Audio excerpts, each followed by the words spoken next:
سترہ کیا ہوتا ہے؟ عام ناظرین سمجھنا چاہیں تو کیا کسے کہتے ہیں؟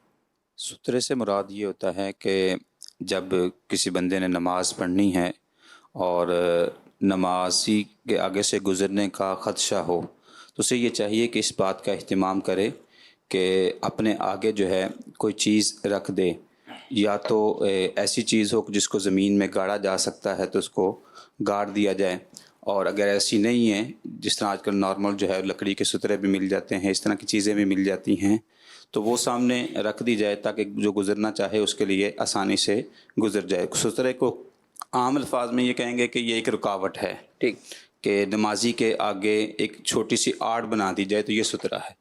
ٹھیک ہے، تو اس طرح جو ہے، ورنہ اگر یہ آپ کے سامنے جیسے یہ ٹیبل رکھا ہوا ہے، ہاں تو اس طرح کی کوئی چیز اس جیسے یہ طرح کی ٹیبل کوئی ہے، چیز رکھ دی جائے کہ جس سے آگے سے گزرا جا سکتا ہے آسانی کے ٹھیک ہے، ساتھ۔ کوئی اس کی پیمائش، کوئی اس کی اس میں لمبائی چوڑائی؟ ایک ہاتھ یہ 1.5 فٹ جی، کم از کم جو ہے یہ ہونی چاہیے، 18 انچ 18 یعنی 1.5 فٹ۔ موٹائی میں؟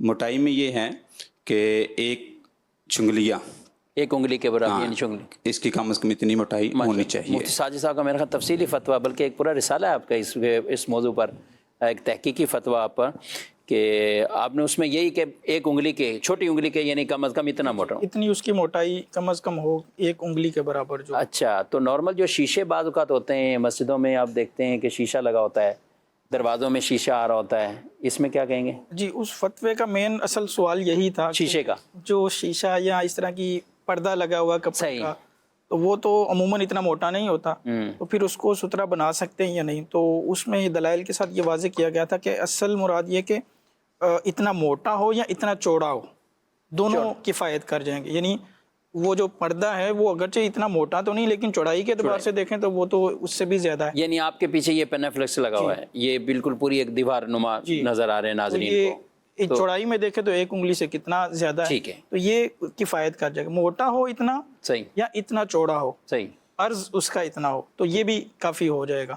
اگر کوئی مثال کے طور پر ایک دھاگا نما چیز جو ہے وہ لٹکا دیتا ہے، ایک تار یا کیبل جو ہے لٹکا دیتا ہے جو ایک انگلی کی موٹائی کے برابر بھی نہیں ہے، اس کا عرض اور چوڑائی بھی اتنی نہیں ہے، اب وہ سترے کے لیے کافی نہیں ہوگا۔ یعنی اب اگر اس کے سامنے سے کوئی بندہ گزرے گا تو وہ گویا کہ وہ نمازی کے آگے سے گزر رہا ہے اور وہ گناہگار ہوگا۔